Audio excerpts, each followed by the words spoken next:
De la segunda carta del apóstol San Pablo a los Corintios.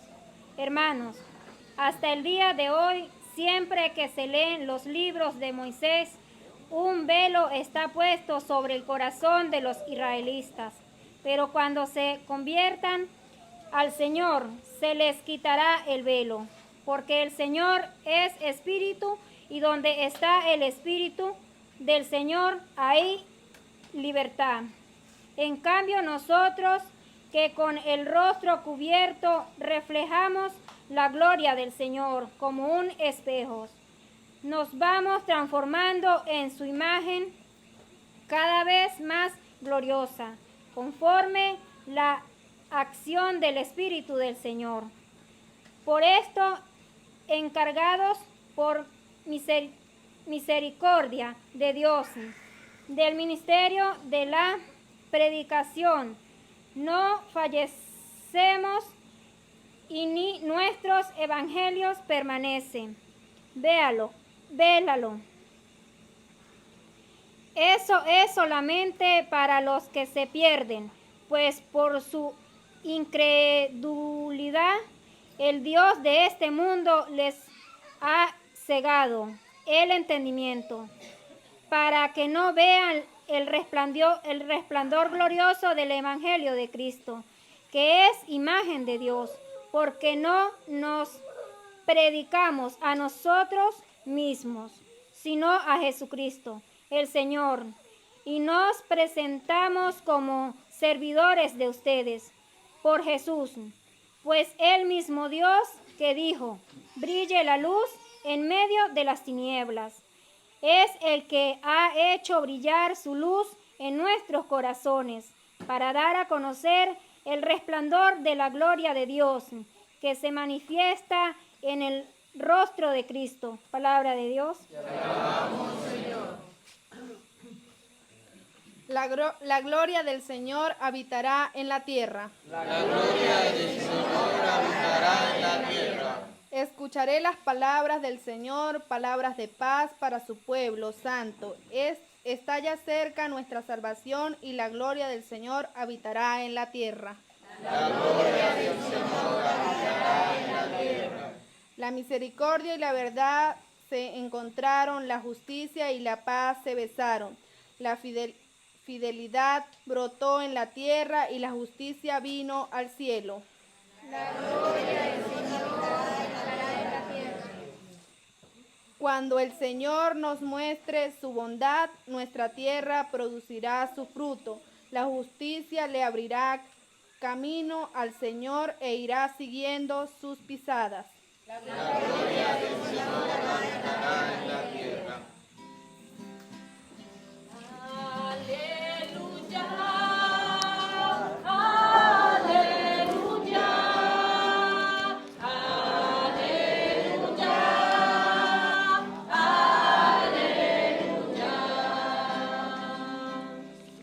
El Señor esté con ustedes. Proclamación del Santo Evangelio según San Mateo.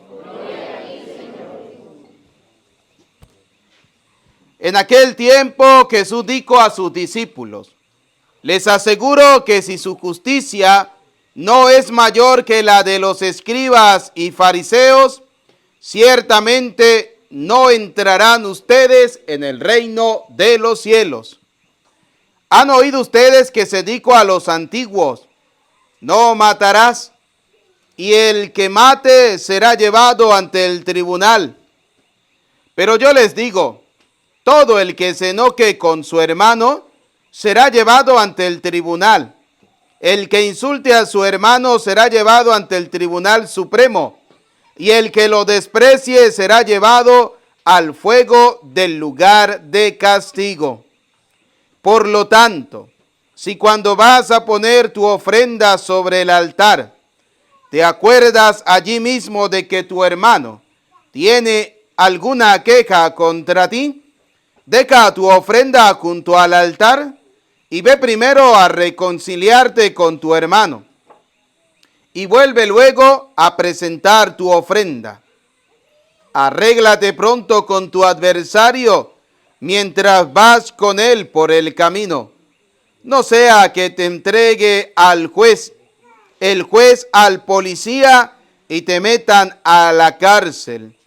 Te aseguro que no saldrás de allí hasta que hayas pagado el último centavo.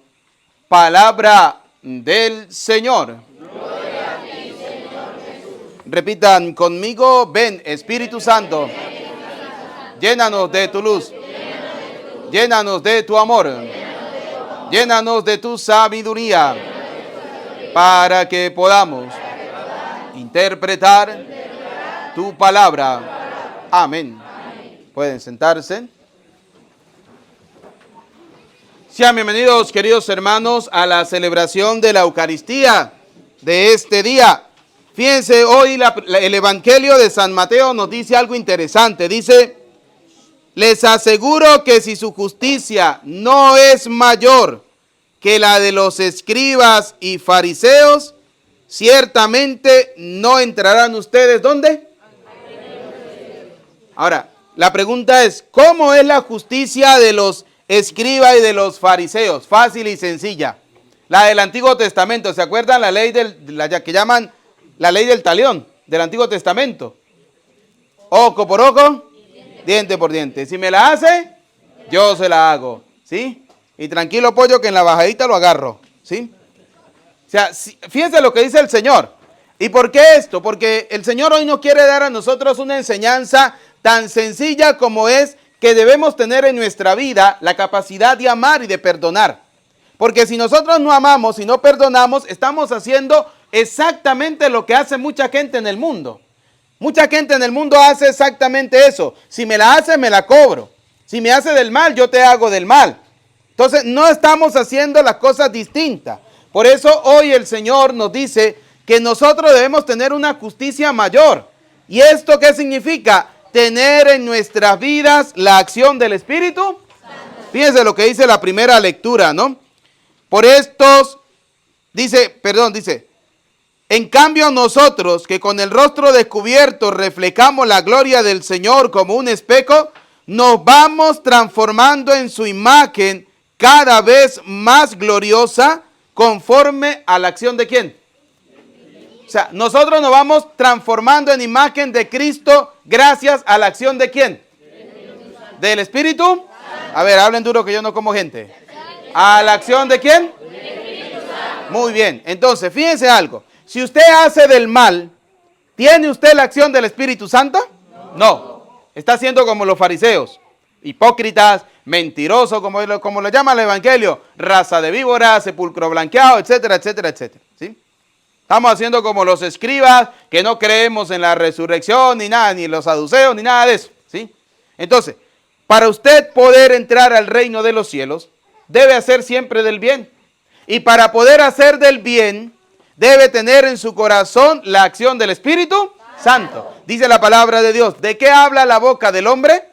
De lo que está lleno su corazón. Imagínense si su corazón está lleno de odio, de rencor, de envidias, de falsedades. ¿De qué va a hablar? ¿Va a hablar de Dios? No. ¿Y por qué el Señor nos coloca a nosotros esto hoy? Porque debemos pensar, primero, que nuestra vida terrena no es eterna. Hay gente que cree que va a vivir no sé cuántos años. No. La vida es pasajera. Hoy estamos vivos, mañana no sabemos. ¿Cuándo nos va a llegar nuestra querida hermana muerte, o mejor conocida como la pelona? No sabemos. No sabemos. A ver, ¿quién sabe cuándo le va a llegar la muerte? Ni que se asome por ahí, ¿verdad? No. Pues la pregunta es, ¿estamos preparados para el encuentro del Señor? Y cada uno debe darle una respuesta, ¿no? ¿Qué dice el Señor? Debemos tener una justicia mayor. Y la justicia de Dios es misericordia. Cosa que a veces nos cuesta. Esa es la justicia de Dios, la misericordia. Porque cuando le trajeron a la mujer adúltera al Señor, el Señor no la condenó. La gente sí.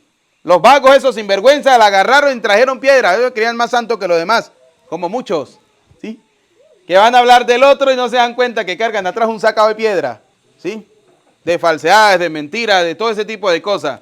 Quieren ver las cosas buenas en las otras personas, pero no las quieren hacer ellos.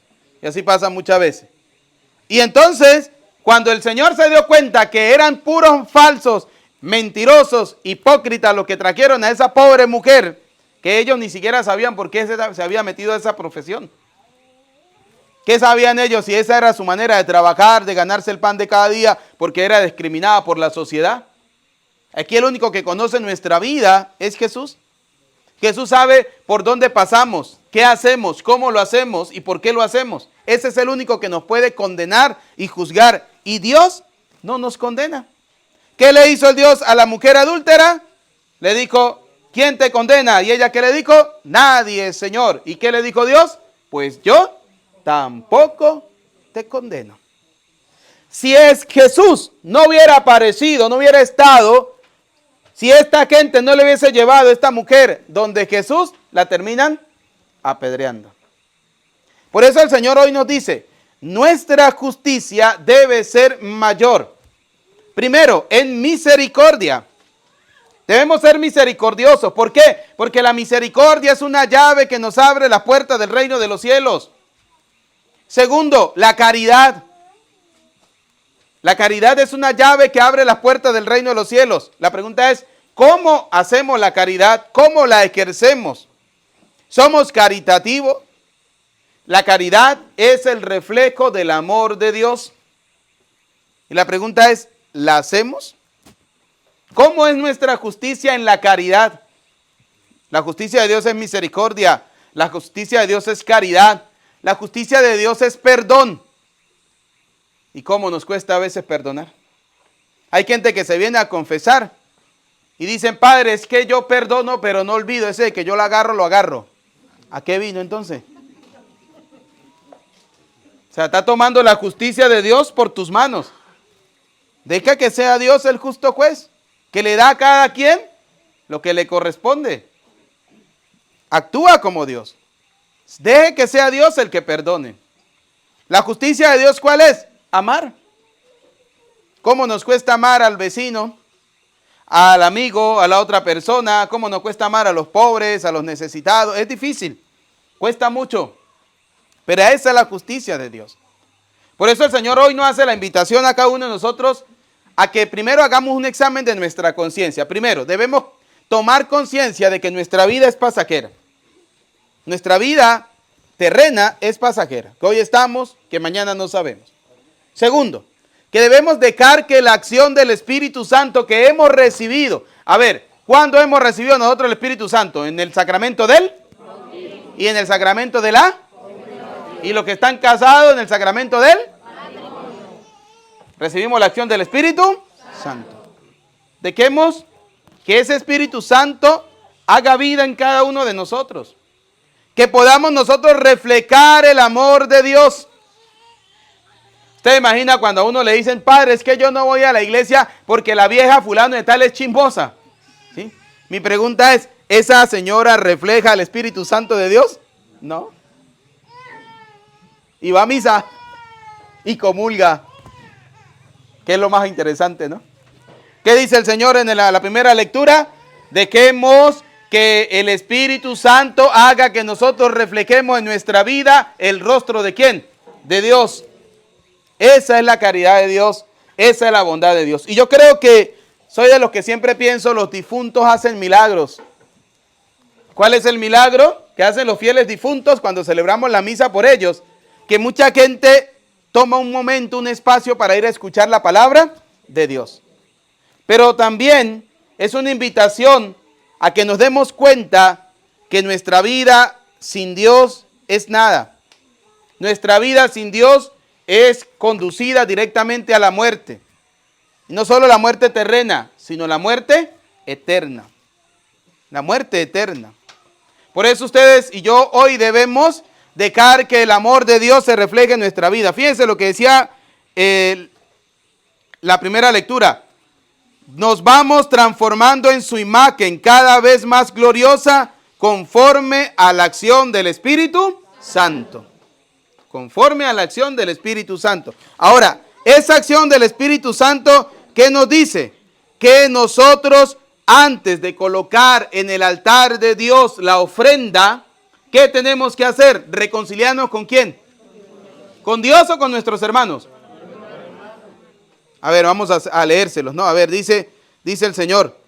Por lo tanto, si cuando vas a poner tu ofrenda sobre el altar y te acuerdas allí mismo de que tu hermano tiene alguna queja contra ti, deja tu ofrenda junto al altar y ve primero a reconciliarte con tu hermano. Fíjense lo que nos dice el Señor. El Señor no nos dice, primero reconcíliate conmigo. No. Dios nos dice primero que debemos reconciliarnos ¿con quién? Con el hermano. Porque si usted no es capaz de amar a su hermano que ve todos los días, ¿cómo me dice usted que ama a Dios al cual no ves? Así de sencillo. Tu hermano refleja el rostro de Cristo. Y tú tienes que aprender a amarlo, a perdonarlo, a aceptarlo tal cual es. ¿Y cuánto nos cuesta? Por eso el Señor nos dice hoy, no seamos fariseos, no seamos hipócritas. Antes de colocar en el altar de Dios nuestras intenciones, todo lo que nosotros tenemos para darle gracias a Dios, primero reconciliemos con nuestros hermanos. Decía la bienaventuranza en el Evangelio de San Mateo capítulo 5, hay una bienaventuranza que dice que los limpios de corazón verán a Dios. La pregunta es, ¿tenemos nuestro corazón limpio? Yo creo que cada uno tiene que darle respuesta a esa, ¿no? Personal. ¿Tenemos el corazón limpio? Por eso el Señor nos dice, antes de colocar la ofrenda, reconcíliate con tu hermano. ¿Por qué? Fíjense lo que nos dice. Y vuelve luego a presentar tu ofrenda. Arregla pronto con tu adversario mientras vas por el camino. No sea que te entregue al juez. No sea que te entregue ¿a quién? Al juez. El juez al policía y te metan ¿dónde? En la cárcel. No sea que usted se muera, ¿sí? Con el rencor contra su hermano. Ya hay gente que es así. Hay gente que se ha muerto y no ha sido capaz de perdonar al papá, a la mamá, al hermano, a los hijos, al amigo. No han sido capaces de perdonarlo. Puede más a veces el rencor que el amor de Dios. Entonces, ¿esa gente va derecho para el cielo? No. Esa gente va a la cárcel que la iglesia llama purgatorio. Y luego, ¿qué dice? Te aseguro que no saldrás de allí hasta que hayas pagado. Porque para salir de la cárcel debemos pagar las deudas. Yo no quiero ir al infierno. Yo no quiero ir al purgatorio. Yo quiero ir derechito para el cielo. Yo no sé ustedes, ¿no? Así que bueno, pongámonos en reconciliación con los demás. A veces le dicen a uno, usted sí es bobo. Yo le digo, no, bobo no, es que yo quiero ir para el cielo. ¿Sí? Allá él. Que me hizo algo. Allá él. Que habló de mí. Déjelo quieto. Que criticó. Que se condene solo. ¿Sí? Yo quiero ir para el cielo. Pero a veces no queremos ir al cielo. A veces queremos ir al purgatorio. O a veces queremos ir para el infierno. ¿Sí? Cuando puede más el odio, el rencor, que el amor y el perdón de Dios. Que hoy esta Eucaristía nos haga a cada uno de nosotros reflexionar sobre nuestras vidas, pensando primero que somos pasajeros. Segundo, que la entrada al reino de los cielos no depende de Dios. ¿Depende de quién? De cada uno de nosotros. Amemos como Dios nos ama, perdonemos como Dios nos perdona. Y si tenemos algo contra nuestro hermano, antes de ir a colocar la ofrenda, ve primero y reconcíliate con tu hermano. Reconcíliate con él para que puedas entrar derechito al reino de los cielos. A Cristo sea la gloria por los siglos de los siglos. Amén. Vamos a colocarnos de pie. Vamos a elevar al Señor nuestras oraciones. Pidamos por la Iglesia Universal, por el Papa Francisco, para que el Señor le siga iluminando en guiar a la Iglesia. Roguemos al Señor por cada uno de nosotros y por nuestra vida, para que nuestra justicia sea mayor que la de los fariseos, que podamos nosotros tener una justicia mayor que la que el mundo presenta, que podamos siempre amar, perdonar, ser misericordiosos a ejemplo de Cristo el Señor. Roguemos al Señor. Pidamos al Señor por el eterno descanso de Abdón Ali Angulo Molina, para que el buen Dios misericordioso perdone sus faltas y que las cosas buenas que haya realizado en esta vida le den la entrada al reino de los cielos. Roguemos al Señor. Escucha, Padre de bondad, nuestras súplicas, atiende las que quedan en lo profundo de nuestro corazón. Te lo pedimos por Jesucristo nuestro Señor. Amén.